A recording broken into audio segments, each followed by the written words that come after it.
महोत्तरीमा मरणासन्न हुने गरी कुटिएका पीडितले लामो समयसम्म पनि न्याय पाउन सकेका छैनन्। आफू पीडित भएको भए पनि लामो समयसम्म न्याय नपाउँदा दण्डहीनता बढेको पीडितको गुनासो छ। मनोज झा मुक्तिको रिपोर्ट।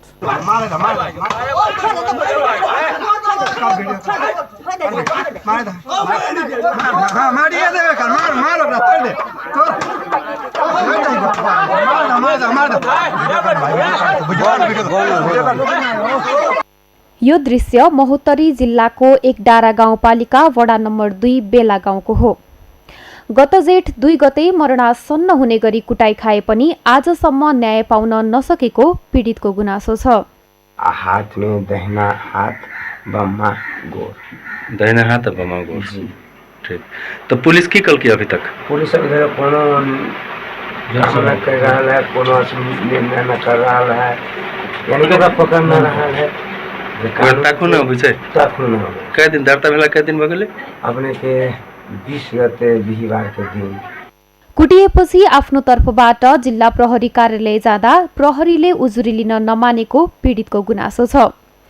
लामो समयको प्रयासपछि जेठ 20 गते मात्र प्रहरीले अङ्गभङ्ग तथा कुटपिटको उजुरी लिएको थियो। तर पनि पीडक भनिएकालाई कारवाही हुन नसकेको रामप्रियले बताए। हम चाहे छी कि ओकरा कड़ी से कड़ी सजाए, दंड ओकरा पहिने ओकरा पकड़ के ले जाके थुने के हमरा बड़ा अन्याय केने हवा, ओकरा पकड़े न जाइए। एसपी पे दबाव होके चाहिए कि आई हमरा पर भेली, बिहान दोसर पर होते, तेसर पर होते, तो कि ई न होते, नहीं होते, यानी कि भरि जिंदगी नहीं होते। आजकल के बिहान मर्डर कर दे कहूँ हमरा।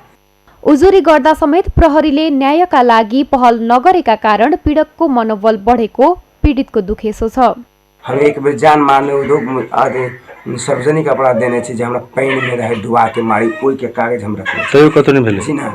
एक बेर हमरा जैसे के आथी मोटर चुरा के ले गए, तै में हमरा मारने रहे, टाइगर छुरा सब लेके मारने रहे। अहाँ के ऐ लगा हम कएगो मुद्दा हम ओकरा पेंडिंग में धैल हवा, जे संजय कुमार जे कोइरी हवा महतो बर्दिवास के, वो अपने के सब मुद्दा ओकरा के भाइ त अब त पूछ्नु हो छो।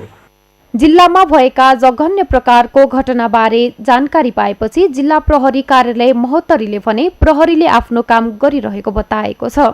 प्रहरी नगएको होइन, तत्काल त्यो घटना भइसकेपछि प्रहरी त्यो ठाउँमा नै पुगेको थियो अनि त्यो सम्बन्धित व्यक्तिलाई उपचार गर्न पठायो। त्यसपछि हामीले उसको घाउ जाँच केस बारेमा, उसको चोटको अवस्थाहरू के छ भनेर हामीले त्यसको लागि घाउ जाँच केस गऱ्यौँ अनि त्यसकै आधारमा जब घाउ जाँच केस बारेमा अलिकति अङ्गभङ्ग टाइपको देखियो, त्यसपछि जानमार्ने उद्योगमा मुद्दा दर्ता भएर थप अब अरू बाँकी अनुसन्धान प्रक्रियाहरू पक्राउ कार्यहरू अदालतबाट दिई आदेश लिएर त्यो भन्ने कामहरू भइरहेको अवस्था छ। प्रहरीले काम गरिरहेको बताए पनि पीडकले भने अझै न्याय पाउन सकेको छैनन्।